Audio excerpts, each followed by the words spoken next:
देख रहे हैं सी न्यूज भारत और मैं हूं आपके साथ वैष्णवी। श्री नित्यानंद नजर निहाल आश्रम ओंकारेश्वर ज्योतिर्लिंग मध्य प्रदेश धार्मिक आयोजन में शामिल होने के लिए बनारस जा रहे थे।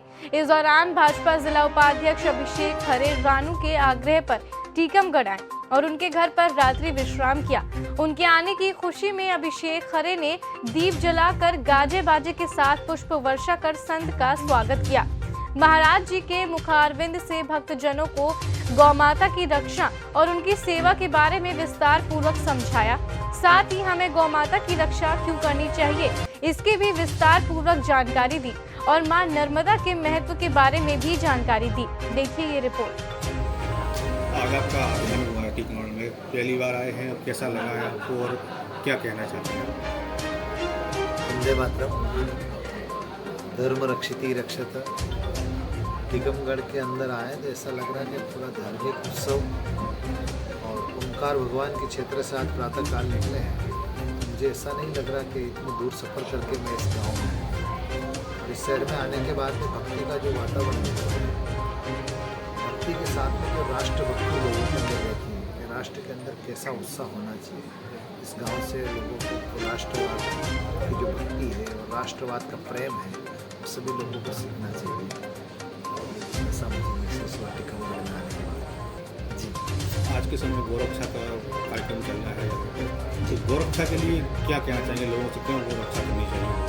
देखिए, हमारी संस्कृति के अंदर गौ को सर्वप्रथम माना गया है, क्योंकि घोड़े का बच्चा यदि जन्म लेता धीन आता है, जैसे कुत्ते का बच्चा भौंकता है, भैंस का बच्चा मियाता है, लेकिन गौ माता का बच्चा जन्म लेते ही माँ करके पुकारता है। इसलिए हमारे राष्ट्र को भी हम लोग माँ करके पुकारते हैं। विश्व में ऐसा कोई देश नहीं जिस देश को माँ करके पुकारा जाता।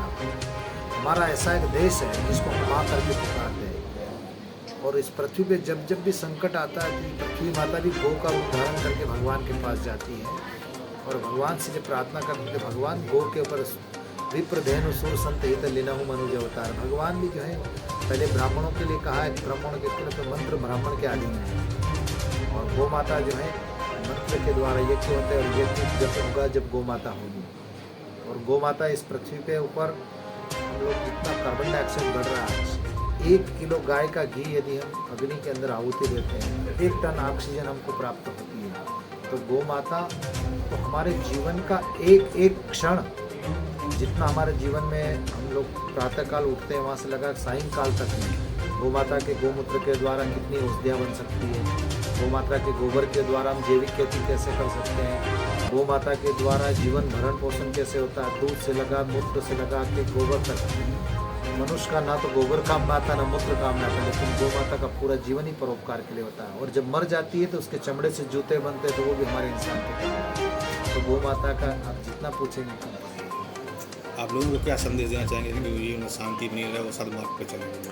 देखिए, विश्व के अंदर प्रत्येक मानव के अंदर एक दूसरे के अंदर हमारा जो संस्कृति सनातन सत्य वसुधैव कुटुंब की भावना से हम लोग जानते हैं। सर्वम खलविदम। टीकमगढ़ से सी न्यूज संवाददाता गिरीश कुमार खरे की रिपोर्ट। फिलहाल इस खास खबर में इतना ही। देश और दुनिया की तमाम बड़ी खबरों के लिए देखते रहिए सी न्यूज भारत।